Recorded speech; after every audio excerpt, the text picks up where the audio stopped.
Good evening, everyone. Good evening, all. Welcome back to Ayurveda Reality channel. So 75 days Sanskrit series आज से हम continue करेंगे. ठीक है.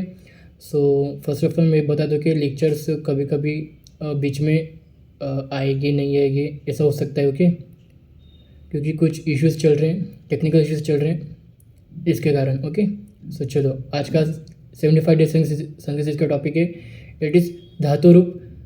ओके, आज स्टार्ट करेंगे हम धातु रूप. ठीक है, आज हम देखेंगे धातु रूप का परिचय और परस्मैपद धातु देखेंगे. ओके, चलो सो स्टार्ट करते हैं. देखो अब आपके स्क्रीन के सामने दिख रहा होगा धातु रूप परिचय. ओके, सो देखो क्या बोलता है.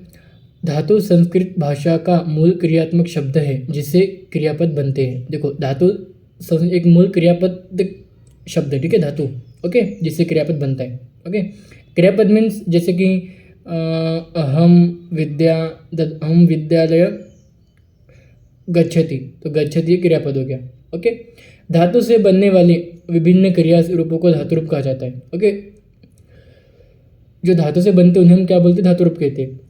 धातु रूपों के माध्यम से कार्य, समय, पुरुष, वचन का ज्ञान होता है. धातु रूप के माध्यम से ही हमें कार्य, पुरुष और वचन का ज्ञान होता है. ठीक है, संस्कृत में धातु मुख्य धातु पाठ में संकलित है. ओके, धातु रूप 10 लकारों पे बांटा गया है. लोट, लंग, लूट, लोट आदि में बनाए जाते हैं. देखो 10 लकार आपको नाम अगर आपके पास अगर होंगे तो ठीक, अगर आप इसके 10 नाम आपको याद भी नहीं तो भी चलेगा. ओके, उतना कुछ ज़रूरी नहीं है. ओके, प्रत्येक धातु के रूप 3 पुरुषों में होते हैं. प्रथम पुरुष, मध्यम पुरुष, उत्तम पुरुष. प्रत्येक पुरुष के 3 वचन होते हैं, एक वचन, द्विवचन, बहुवचन. ओके, धातु रूप से वर्तमान, भूत, भविष्य और आज्ञा आदि का बोध होता है. वर्तमान काल, भूतकाल, भविष्य काल और आज्ञा काल.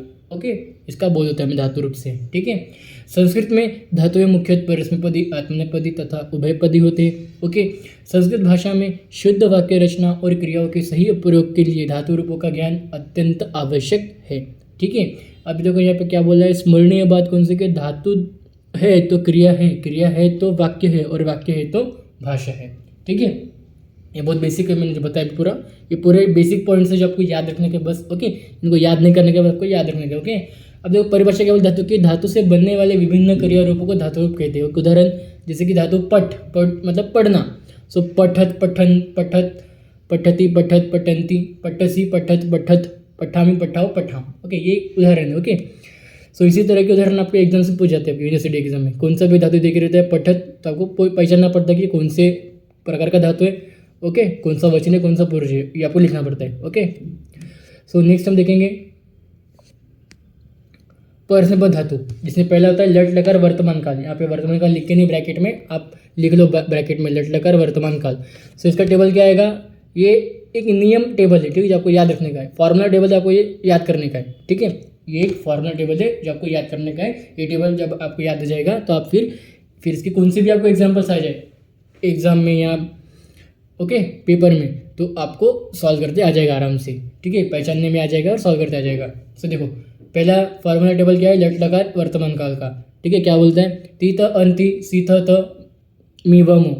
ओके, मी की जगह आ क्यों लगा है, जब हम वर्ड्स बनाते हैं तो वो आ लगता है. ओके, तो इसलिए सो मी व मो. ओके, अब अगर आप लिखते समय मी व मो भी लिखे तो चलेगा, या तो आम आव आम भी लिखे तो चलेगा. ओके, ऐसे कोई रॉन्ग नहीं है. ओके, सो तीत अंति सीत त मी व मो. ओके, दूसरा लुरुट लकार भविष्यकाल. इधर लुरुट लकार आएगा, भविष्यकाल लिखो उस ब्रैकेट में. ठीक है, भविष्यकाल में इष्यत इष्यत लगाना पड़ेगा. तीत अंति लग के है, बस आपको इश ऐड करने का है. इष्यति इष्यत इष्यंति, इष्यसि इष्यत इष्यत, इष्यामि इष्याव इष्याम. ओके, सब में इश ऐड करने का है. इश मीन्स भविष्यकाल को दर्शा रहा है, इश. ओके, नेक्स्ट है लंग लकार प्रथम भूतकाल. ठीक है, इसमें क्या बोलते हैं, त ताम अंत स तम त अम व म. ओके, बस इतना ही याद करने का है. ओके, ततामन सदंत अम व म. ओके, नेक्स्ट है लोट लकार आज्ञार्थ. जैसे कि तू तामंतु डैश तम त आणि आव आम. ओके, लोट लकार आज्ञार्थ काल. ओके, नेक्स्ट विधिलिंग लकार, दैट इज ईत इताम यू, ई इतम ईत, इयम ईव इन. ओके, विधिलिंग लकार.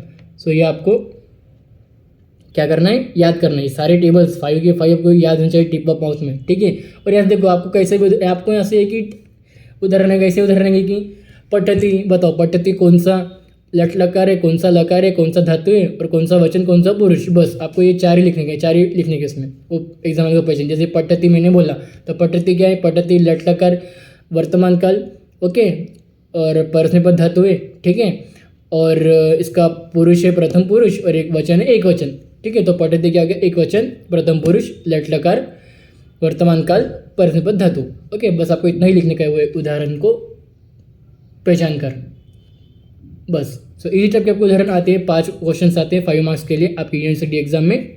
और मोस्ट ऑफ द क्वेश्चंस परस्मैपद धातु से आते हैं, तो परस्मैपद धातु की टेबल अच्छे से करके रखो, सारे के सारे फॉर्मेट टेबल अच्छे से करके, जो भी मैंने बताया, ठीक है, ओके। सो परस्मैपद धातु इज मोस्ट इंपॉर्टेंट, क्योंकि 4 में से 3 क्वेश्चन तो परस्मैपद धातु के होते हैं। 3 एग्जाम्पल, सिर्फ 2 या तो 1 से 2 या तो 1 होते आत्मनेपद धातु के example, okay. So 3 to 4 question परस्मैपद धातु से ही पूछे जाते हैं आपके यूनिवर्सिटी एग्जाम में, ओके। So thank you.